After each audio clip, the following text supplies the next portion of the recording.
ಅವ್ರು ಹೇಳ್ದಾಗ ದುಡ್ಡು ಕೊಡ್ಬೇಕು ನಾವು.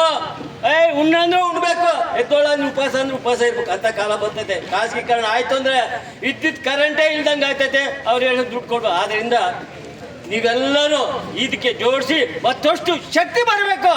ಬರೇ ಮಾತನಾಡಿ ಕಾತಾಡಿ ಹೋಗಲ್ಲ, ಕೂಗಬೇಕು.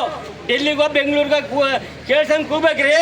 ಅದು ರೈತರ ಸಂಘ ಅಂದ್ರೆ ಅದು ರೈತರು ಬೇಡ. ಆದ್ರೆ ಒಂದು ಸಣ್ಣದೊಂದು ಹಾಡು ಹೇಳ್ತೀನಿ. ಅಲ್ಲಿ ರೈತ ಹಳ್ಳಕ್ಕೆ ಬಿದ್ದ ಕೇಳೋ ತಿಮ್ಮಣ್ಣ, ಅವನ ಮೇಲತ್ತ ಕೆಲಸ ಯಾರೋ ಮಾಡಿಲ್ಲ ಕೇಳೋ ಬಮ್ಮಣ್ಣ. ಅಲ್ಲಿ ರೈತ ಹಳ್ಳಕ್ಕೆ ಬಿದ್ದ ಕೇಳೋ ತಿಮ್ಮಣ್ಣ, ಅವನ ಮೇಲತ್ತ ಕೆಲಸ ಯಾರೋ ಮಾಡಿಲ್ಲ ಕೇಳೋ ಬಮ್ಮಣ್ಣ.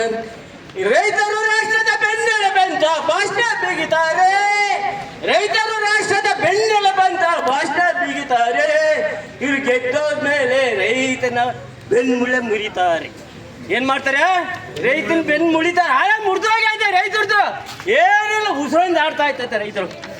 ಈ ಕರೆಂಟು, ಈ ಮೆನ್ನೂರು ಬೆಳೆದಿದ್ದಕ್ಕೆ ಬೆಲೆ ಇಲ್ಲ, ಹಿಂಗಾಗೈತಿ. ಆದ್ರಿಂದ ನೀವು ಏನಾಗಲಿ, ರೈತರೇ ಆಗಲಿ ಕಾರ್ಮಿಕರೇ ಆಗಲಿ, ಏನ್ ಪೊಸಿಷನ್ ಐತೆ ಅದೇ ಇರಬೇಕು. ಯಾವ ಕಾರಣಕ್ಕೂ ರಾಜಕಾರಣಕ್ಕೆ ಬಿಡಬಾರ್ದು ಅಂತ ಹೇಳಿ ನನ್ನ ಮಾತನ್ನು ಮುಗಿಸ್ತಾ ಇದ್ದೆ.